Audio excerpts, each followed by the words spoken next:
welcome to the next video, and in this video we will be studying the fifth chapter, that is cash management. बराबर, ये आपका revision series चल रहा है and in this we are on the fifth chapter, that is cash management. अब दोस्तों sir एक doubt आएगा कि ये कैश मैनेजमेंट में हम कितने पॉइंट्स कवर करेंगे. बराबर, तो कैश मैनेजमेंट में my dear friends we will be covering these 3 points as you can see. So ये 3 पॉइंट्स अब हम डिस्कस करेंगे in this particular chapter cash management. Okay, कौन से पॉइंट्स है सर? सबसे पहले बाय डिफॉल्ट हम हर चैप्टर में इंट्रोडक्शन डिस्कस करते हैं, उसके बाद motives of holding cash, and the last one the most important part of this entire chapter, that is William J Baumol model. बराबर, these 3 points we are suppose to cover. एकदम छोटा सा chapter है दोस्तों, इसमें एज सच एमसीक्यूज भी बहुत कम है if you see the MCQs part, but the concepts are also very less in this particular chapter. तो चलिए without wasting much time, let us start with the introduction part of this particular chapter. अब sir, what is there in introduction? First of all, cash management मतलब cash को manage करना एक company के लिए बहुत जरूरी होता है दोस्तों. If cash is not managed properly then what happens? Then अगर कैश कम मेंटेन किया एक कंपनी ने तो प्रॉब्लम होगा. कैश की shortage is a problem, yes और नो? Yes sir. अच्छा, अगर कैश बहुत ज्यादा मेंटेन कर दिया तो क्या प्रॉब्लम है सर? कैश ज्यादा तो अच्छा ही है. अरे दोस्तों, अगर आपने कैश ज्यादा मेंटेन किया तो can I say you are losing opportunity to earn interest. बराबर, अब आपको कैश सिर्फ एक्स अमाउंट का, let us say 100 rupees hold करना चाहिए, but if you are holding 500 rupees, अरे तो वो 400 रुपए एक्स्ट्रा होल्ड ही क्यों कर रहे हो? अगर आपको 100 रुपए की जरूरत है, maximum you should hold 100 rupees, तो why are you holding 500 rupees? Extra 400 rupees पे you are losing an opportunity to earn interest. वो कैश अपने पास रख के आप कोई इंटरेस्ट नहीं कमाने वाले हो, बट वो कैश किधर इन्वेस्ट करो. बराबर, तो किधर इन्वेस्टमेंट पे पैसा तो कमाओगे, रिटर्न्स कमाओगे. सो अगर कैश कम मेंटेन किया तो भी प्रॉब्लम, कैश ज्यादा मेंटेन किया तो भी प्रॉब्लम. सर तो एग्जैक्टली कितना कैश मेंटेन करना चाहिए सर, ये भी तो बताओ. तो दोस्तों that we will be studying in William J Baumol model. But cash in this chapter includes cash equivalents also, that is bank balance and marketable securities. bank balance हम सबको पता है, bank okay, cash and bank usually go hand in hand, and marketable securities. marketable securities क्या होता है? the securities which can be easily traded in the market. बराबर, पैसे की जरूरत है, securities को बेच दिया, पैसा आ जाएगा. okay, so that is also considered to be a cash equivalent also. only you have to just sell the securities in the market to receive cash. तो दोस्तों ये चैप्टर में when we talk about cash management, cash includes cash equivalents also, which is bank balance and marketable securities. That is all about introduction part to this chapter. Moving on to the next answer. बराबर, ये theory answer हो सकता है. इस पे the institute can ask motives of holding cash पे the institute can ask any MCQ. okay, there are 3 motives why you hold cash. बराबर, आप कैश क्यों होल्ड करते हो, उसके 3 मोटिव्स है दोस्तों. सबसे पहला है transaction motive, then second one is contingency motive, and the third one is speculative motive. बराबर सर, ट्रांजैक्शन मोटिव मतलब क्या?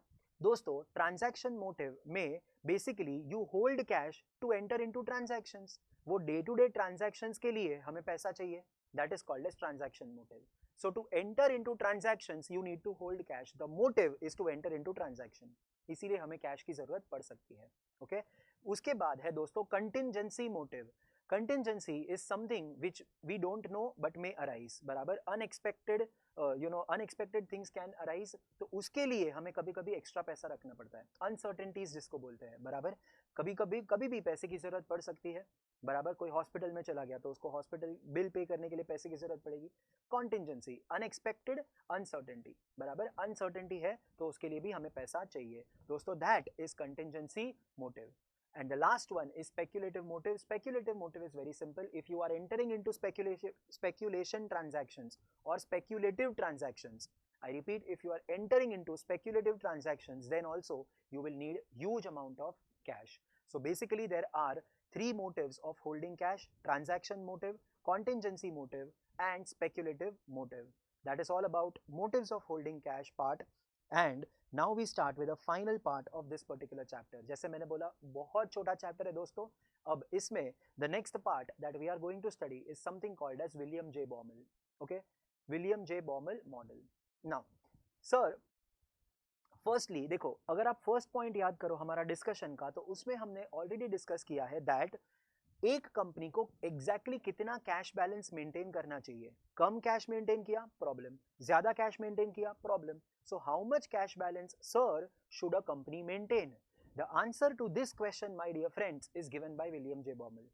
William J. Baumol suggested that the company should maintain the optimum cash balance, also called as the economic lot size. A company should maintain the optimum cash balance, also called as economic lot size. अब sir ये क्या होता है optimum cash balance, क्या होता है economic lot size? दोस्तों, William J Baumol ने एक फॉर्मूला दिया कि ये फॉर्मूला के बेसिस पे आपका जो भी आंसर आएगा आपको उतना कैश मेंटेन करना चाहिए. तो लॉजिकल है कि हम क्वेश्चन करेंगे क्यों इतना कैश मेंटेन करना चाहिए, इतना कैश मेंटेन करने से क्या होगा, इतना कैश मेंटेन करने से क्या होगा. The answer to this is इतना कैश मेंटेन करने से आपका जो टोटल कॉस्ट है that will be the least. दोस्तों, कोई भी कंपनी का मोटिव तो यही होगा ना कि उसका कॉस्ट कम हो. अगर आप इतना कैश बैलेंस मेंटेन करते हो तो उसका total cost will be the least, उसका total cost will be the least. बराबर. अब देखते हैं क्या है ये इसमें answer to the question. Okay, basically William J. Baumol model answers the question how much cash balance should a firm maintain.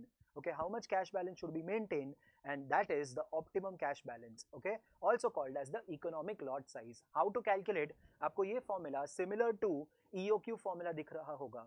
हमने previous chapter में EOQ भी discuss किया है. तो EOQ जैसा ही formula है दोस्तों, optimum cash balance का formula. EOQ में we had how much is the optimum ordering quantity. Either we have how much is the optimum cash balance, cash management, cash balance, ordering quantity, inventory management. बराबर. Formula remains almost similar. 2 into A. बराबर. A stands for the annual cash requirement. T stands for the transaction cost per transaction, or you can say transaction cost per conversion. Cash को convert करने के लिए, मतलब cash को cash बनाने के लिए, कैश इक्विवेलेंट्स को रादर कैश बनाने के लिए जो भी खर्चा लगता है that is called as transaction cost per conversion और transaction cost per transaction. So 2 into A into T divide by interest cost per rupee per annum. Interest cost per rupee per annum. 1 रुपए पे how much interest you will lose for 1 full year divide by that. ये जो भी answer आएगा उसका square root. बराबर. जो भी आंसर आएगा उसका square root. So optimum cash balance is equal to square root of 2 into A into T upon I. 2 into A into T upon I. This is what you get as optimum cash balance. बराबर. अब ये optimum cash balance पे sir main क्या होने वाला है? According to this model, at optimum cash balance level, the total transaction cost and total carrying cost will be the same. इसका answer हमेशा सेम आएगा दोस्तों. At optimum cash balance level, at this level the total transaction cost and total carrying cost will be the same, and ये दोनों cost का total हमेशा least आएगा, हमेशा सबसे कम आएगा. फॉर एग्जाम्पल, अगर ऑप्टिमम कैश बैलेंस का answer is 40,000, that means the firm should maintain 40,000 का कैश. तो अगर फर्म 40,000 का कैश मेंटेन कर रहा है तो इस पे जो टोटल ट्रांजैक्शन कॉस्ट आएगा एंड जो टोटल कैरिंग कॉस्ट आएगा, टोटल ट्रांजैक्शन कॉस्ट जो आएगा, टोटल कैरिंग कॉस्ट जो आएगा, इन दोनों का टोटल सबसे कम होगा, एंड ये दोनों transaction cost and carrying cost दोनों सेम भी होगा. Both the values will be the same and the total of this cost will be the least as compared to any other cash balance. 40,000 के अलावा आप कोई भी कैश बैलेंस मेंटेन करो उसमें total cost will always be more. तो because यहां पे the total cost will B least, this is optimum, इसीलिए तो उसको ऑप्टिमम बोलते हैं, बेस्ट बोलते हैं. बराबर. क्योंकि at this point the total is the least, cost is the least. Cost कम होना वही तो ऑब्जेक्टिव है. कॉस्ट कम हो गया मतलब ये ऑप्टिमम है. बराबर. So that is all about my dear friends William J. Baumol model, and that is all about this particular chapter. बहुत छोटा चैप्टर है दोस्तों. इंट्रोडक्शन डिस्कस कर लिया है, motives of holding cash, transaction motive, contingency motive and speculative motive, and William J Baumol model is somewhere similar to the EOQ model. बराबर. EOQ model shows how much units you should order, whereas William J. Baumol model shows how much cash balance you should maintain. What is the formula? Square root of 2 into A into T upon I. That will give you the optimum cash balance, also called as economic lot size. बराबर. At optimum cash balance level, the total transaction cost and total carrying cost, ये दोनों total costs same भी होगा, and इन दोनों का total will be the least as compared to any other cash balance level. At 40,000, at optimum cash balance level, 40,000 हमारा example था. At that optimum cash balance level, the total cost will be the least.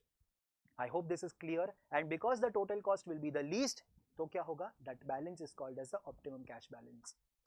I hope दोस्तों this is clear. And with this, we wind up with cash management chapter also. A very small chapter comes to an end. I hope this will help you guys. See you all in the next video. Thank you so much.